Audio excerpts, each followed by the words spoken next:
Good morning दोस्तों, thank you for watching my YouTube channels. दोस्तों आज हम एक इम्पॉर्टेंट टॉपिक है इस पे चर्चा करने जा रहे हैं। What is the mind? मन क्या है दोस्तों? मन क्या है? मन का निर्माण कैसे होता है? मन का संचालन कौन करता है? मन की प्रकृति को कैसे समझा जा सकता है?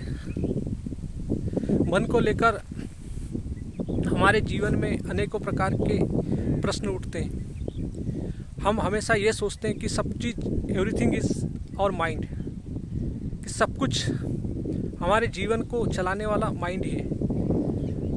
दोस्तों इसको समझने के पहले माइंड क्या है, माइंड की प्रकृति क्या है, माइंड कैसे काम करता है, इन सब चीज़ों को समझने के पहले हमें ये समझना पड़ेगा कि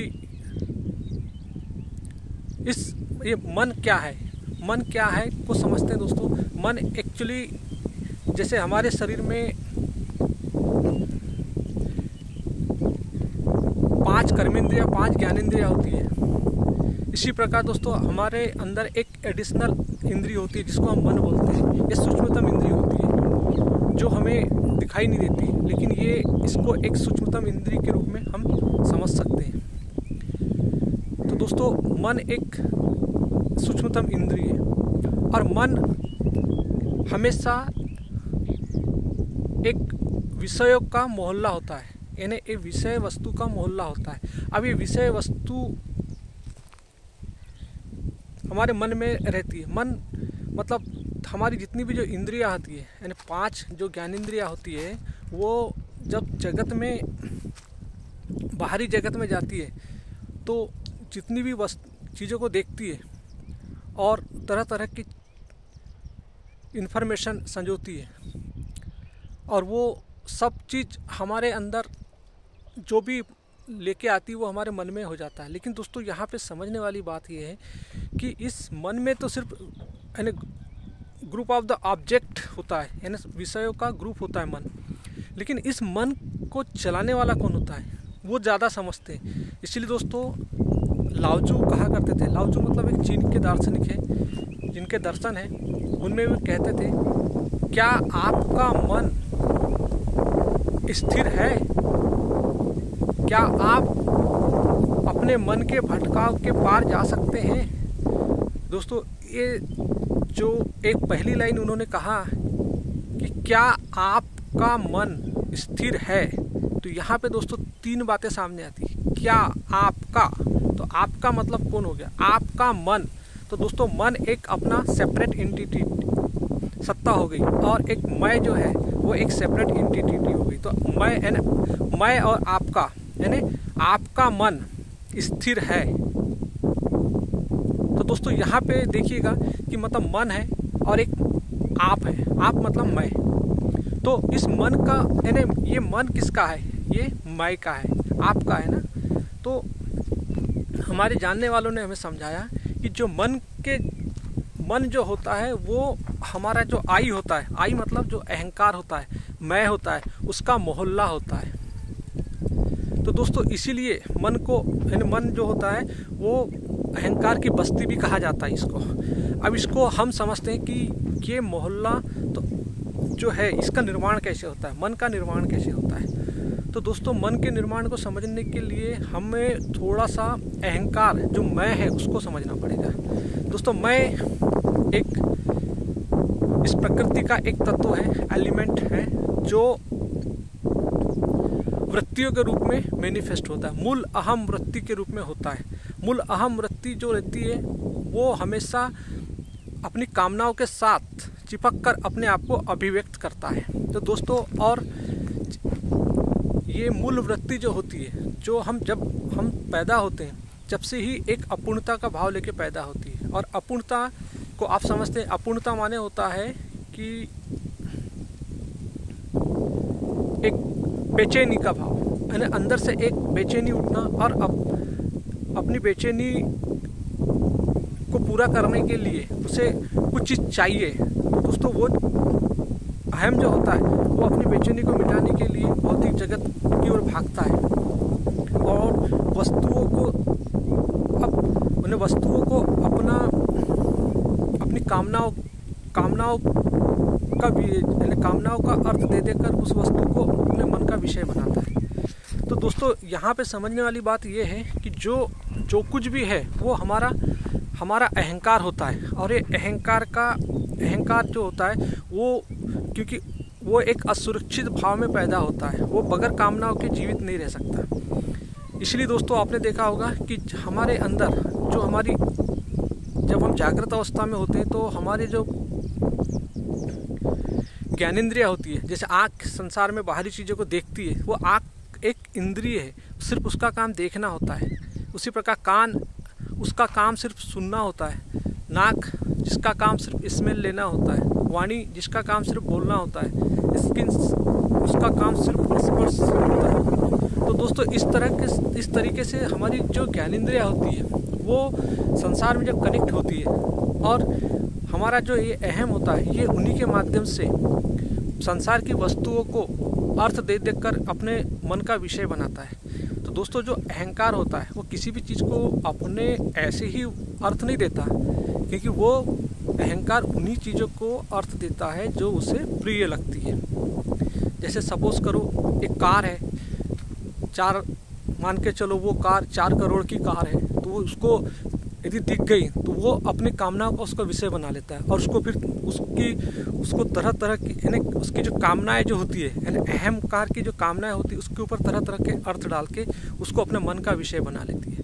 तो दोस्तों इस तरीके से विषय वस्तु के आधार पर हमारे मन के विषय का निर्माण होते जाता है। अच्छा दोस्तों, अभी मन के अंदर जो विषय इकट्ठे करना, ये अहंकार की प्रवृत्ति होती है, अहम की प्रवृत्ति होती है। क्यों होती है? क्योंकि दोस्तों वो अपूर्णता में पैदा होता है, इनकम्प्लीटनेस में पैदा होता है। तो वो संसार के हर विषयों से अपना संबंध बनाना चाहता है, क्योंकि वो चाहता है कि मुझे इससे सुरक्षा मिल जाए, मेरी कमी जो है इससे पूरी हो जाए, इससे पूरी हो जाए। यानी वो उसकी कामनाएं इतनी बढ़ जाती है। दोस्तों हमने पिछले वीडियो में कामनाओं के बारे में भी बात किया। कामना जो हमें बाय बर्थ केमिकल्स होती है, क्योंकि डिज़ायर नेवर फुलफिल, कामनाएं कभी ख़त्म नहीं होती। अब अहंकार की कामना कभी शांत नहीं होती, क्योंकि वो संसार में जितनी भी चीज़ों से जुड़ता है फिर भी वो अपने आप को अपूर्णता ही पाता है। तो इसीलिए दोस्तों मन एक ऐसा इंद्रिय है जहाँ पर अनेकों प्रकार के विषयों का मोहल्ला होता है, और अहंकार यानी मैं उन विषयों का अनुभव लेकर ही अपने आप को बचा के रखता है। इसीलिए दोस्तों तरह तरह से हमारे जीवन में मन में न जाने कितने प्रकार के विषय इकट्ठे होते हैं, और वो विषय सिर्फ अहंकार उन्हीं विषयों को महत्व देता है जो उसको सुरक्षा के लिए होते हैं। जैसे दोस्तों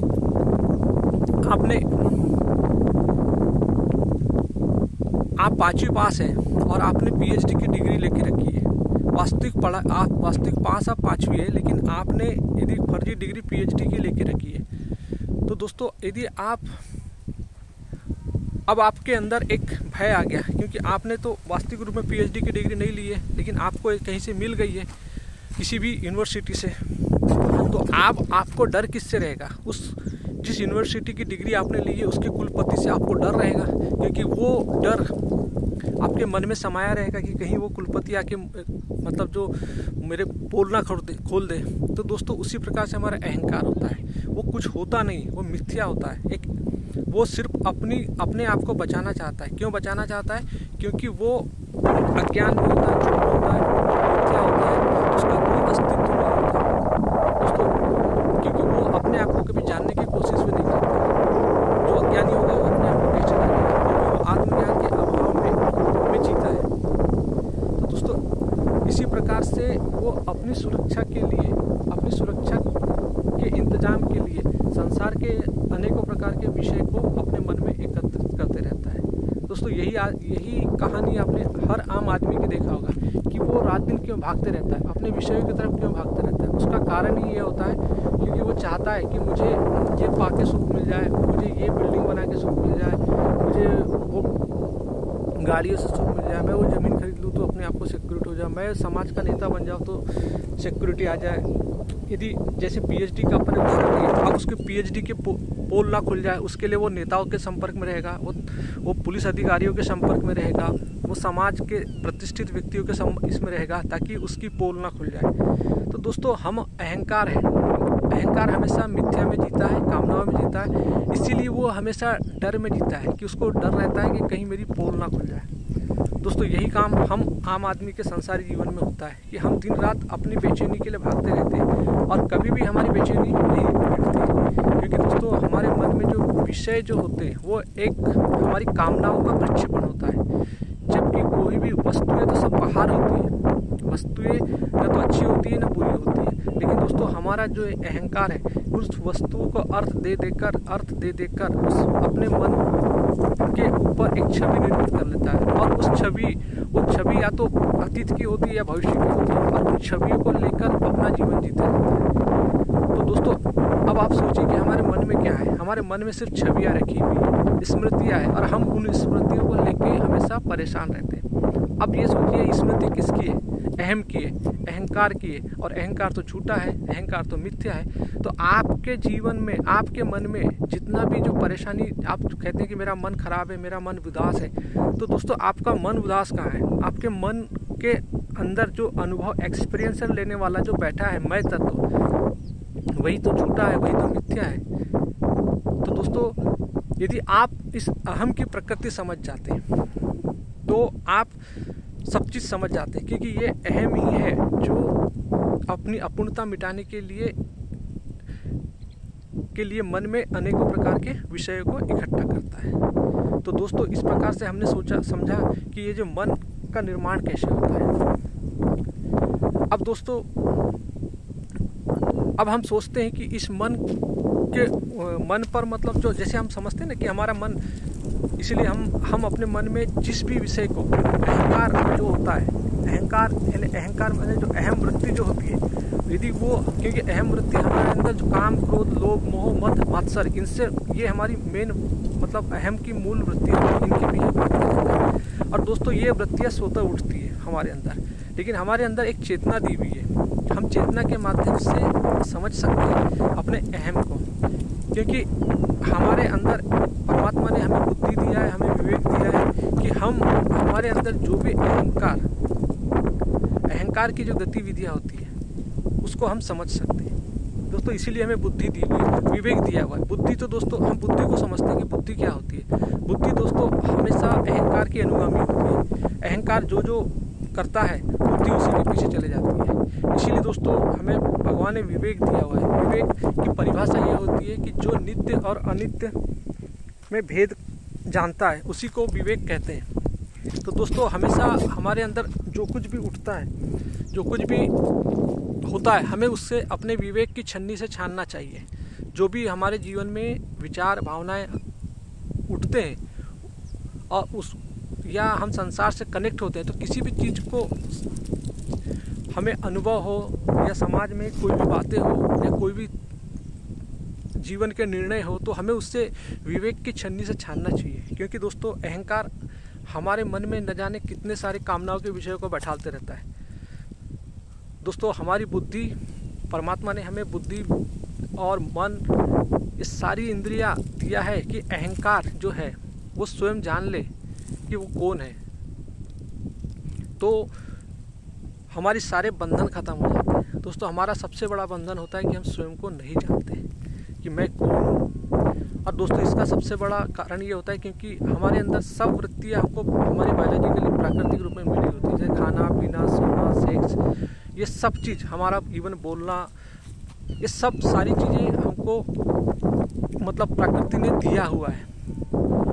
लेकिन दोस्तों हमें चेतना स्वयं के द्वारा चेतना हमें उठाना पड़ता है। चेतना हमें ज्ञान से आती है, चेतना हमें बोध से आती है। तो दोस्तों जितनी भी चीज़ें जो होती, इसी के लिए दोस्तों हमें बुद्धि, विवेक और सब चीज़ दिया हुआ है।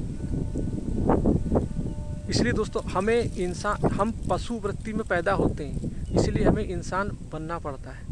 तो दोस्तों और ये तभी होता है, ये जितनी भी जो इंद्रियां हमें मिली हुई है, इनको ये सब हमारी मुक्ति की दिशा में होनी चाहिए। मुक्ति की दिशा मतलब जो हम पाश्विक वृत्ति में पैदा हुए, काम, क्रोध, लोभ, मोह, मद, मत्सर, इनसे हमें मुक्त होना है। मुक्त होना मतलब इनको जानकर हमें समझकर इनसे मतलब दोस्तों जैसे जैसे हम समझते जाते हैं हमारी चेतना नर्चर होते जाती है। ऑटोमेटिक ये वृत्तियाँ जैसे पेड़ से पत्ते गिरते हैं उसी टाइप से वृत्तियाँ भी अपने आप गिरने लगती है। इसीलिए दोस्तों हमारे शास्त्रों में हमें हमारे श्रीमद् भगवद गीता जैसे ग्रंथ हमें अस्तित्व ग्रंथ इसलिए दिए हुए ताकि हम इनको समझ सकें। हमारे भारत के जो दर्शन क्षण दर्शन जिन्होंने मनुष्य के तथ्यों को जाना है, मनुष्य के जीवन जीने के तथ्यों को जाना है, जिन्होंने सूक्ष्मतम शरीर स्थूल शरीर जिन्होंने सूक्ष्मतम शरीर और स्थूल शरीर को समझा है और उनका एक दर्शन दिया हुआ है दोस्तों, उसी के आधार पे हम अपने जीवन को समझ सकते हैं। तो दोस्तों जीवन हमारे लिए बहुत ही अमूल्य है और उसको समझना ही हमारे जीवन का उद्देश्य है। यही उन्हीं से यानी इन सट रिपुओं से मुक्ति पाना ही जीवन का उद्देश्य है दोस्तों। और ये जब हम अपने अस्तित्व के ग्रंथों के पास जाते हैं तब निश्चित ही हमें आत्मज्ञान होने लगता है, क्योंकि आत्मज्ञान जब तक हम अपने अस्तित्व के ग्रंथों को नहीं पढ़ेंगे, अपने ऋषि मुनियों के पास नहीं जाएंगे, श्रीमद् भगवद गीता उपनिषद जैसे ग्रंथों के पास नहीं जाएंगे, दुर्गा सप्तशती जैसे ग्रंथों के पास नहीं जाएंगे दोस्तों, तब तक हमारी चेतना का नर्चरमेंट संभव नहीं है। अस्तित्व के ग्रंथ हमें समझना पड़ेगा दोस्तों। व्यावसायिक बुद्धि हमारी वो होती है जो हम कामनाग्रस्त के लिए अपनी डिग्रियाँ लेके पढ़ लेते हैं, चाहे हम कलेक्टर बन जाते हैं, डॉक्टर बन जाते हैं, इंजीनियर बन जाते हैं या प्रोफेसर बन जाते हैं, एवरीथिंग कुछ भी, लेकिन दोस्तों उससे हमारी चेतना का नर्चरमेंट नहीं होता। हमारी चेतना का नर्चरमेंट होता है आत्मज्ञान से, क्योंकि तभी हम समझ पाते हैं कि हमारे अंदर जो ये मन है, मन का क्या काम होता है, मन का निर्माण कैसे होता है। मन पर दोस्तों अब हम समझने की कोशिश करते हैं कि मन पर कैसे काबू पा सकते हैं। तो दोस्तों मन जैसे हमने हमारे जो दार्शनिक थे लाओजू, जो चीन के फिलासफर थे, उन्होंने कहा कि क्या आप मन के भटकाव के पार जा सकते हैं क्या। तो दोस्तों इस प्रकार से क्या हम हमारा मन में इसी प्रकार से अनेक विचार उठते रहते हैं, क्योंकि मन में हमेशा विषय रहते हैं और विषय मन में जैसे नदी होती है, नदी में कैसे लहरें उठते रहती है, बहते रहती है, उठते रहती है, फिर डिज़ॉल्व मतलब उसी में मिलती रहती है। तो वैसे ही दोस्तों हमारे मन में भी मन एक दर्पण होता है दोस्तों, जो हमारे अंदर जो भाव इमोशन एक्शन जो होते हैं ये मन के ऊपर चलते रहते हैं। तो वैसे दोस्तों ये प्रकृति जो है हमारे ऊपर, विषयों की प्रकृति हमेशा रेंगती रहती है। तो दोस्तों नदी में जैसे पानी बहते रहता है, लहरें उठती रहती है, चलती रहती है, आकाश में जैसे बादल आते हैं, छटते रहते हैं, चलते रहते हैं दोस्तों, उसी प्रकार हमारे मन पर विषय चलते रहते हैं। तो हमें अपने निरंतर चलने वाले जो विचार होते हैं उनकी श्रृंखलाओं को पकड़ना नहीं होता, हमें किसी भी विचार को पकड़ना नहीं है, क्योंकि अहंकार क्या करता है, अपनी कामनाओं के लिए विचारों को पकड़ के मन का विषय बनाता है। लेकिन दोस्तों हमें साक्षी होना है, हमें उन विषयों को पकड़ना नहीं है, क्योंकि वो विषय हमारे लिए यदि हम पकड़ लेते हैं तो हम उसके ट्रैप में फंस जाते हैं। फिर वो विषय हमारे लिए हमारे मन को घुमाए रखता है, यानी हमें बेचैनी में डालता है, क्योंकि हमारी कामना, यदि हमने विचार को पकड़ लिया तो समझ जाए कि हम अहंकार हैं। अहंकार की प्रकृति होती है विचारों को पकड़ना। तो दोस्तों और अहम को हमने पहले ही समझा दिया कि अहम मिथ्या होता है, झूठा होता है, वो एक एलिमेंट होता है। क्योंकि दोस्तों इसीलिए हम जितनी भी चीज़ें घर में इकट्ठा करते हैं वो कोई भी चीज़, वो सब चीज़ वस्तु तो जैसी की वैसी है, लेकिन हमारे मन में विषय बन जाते हैं और हम उसी की सिक्योरिटी में अपना जीवन बर्बाद कर देते हैं। तो दोस्तों मन हमेशा मन विषयों का ग्रुप होता है, लेकिन उसका अनुभोक्ता जो होता है वो अहंकार होता है, और अहंकार मिथ्या और झूठ होता है। इसीलिए दोस्तों हमें अपने जो विचारों की जो श्रृंखला चलते हैं, जैसे कभी कोई घटना होती है, किसी घटना को लेकर जब हमारे अंदर अतीत या भविष्य को लेकर उसके बारे में न जाने कितने विचार आते हैं, एक विचारों की श्रृंखला चालू हो जाती है। तो दोस्तों हमारे जो फिलासफर दार्शनिक है लाओजू, वो कहते हैं कि आप मन के भटकाव के पार देखिए, के साक्षी हो जाइए। जो घटना घटित हुई और उस घटना के कारण जो विचार आ रहे हैं उसके साक्षी हो जाइए, आप देखते रहिए, विचारों को पकड़िए ना। दोस्तों यही हमारे जिद्दू कृष्णमूर्ति ने एक मन के ऊपर, साइकोलॉजिकल के ऊपर हमें समझाया, जिन्होंने दार्शनिक मन का बहुत अच्छा दर्शन दिया हुआ है, आप उनसे समझ सकते हैं।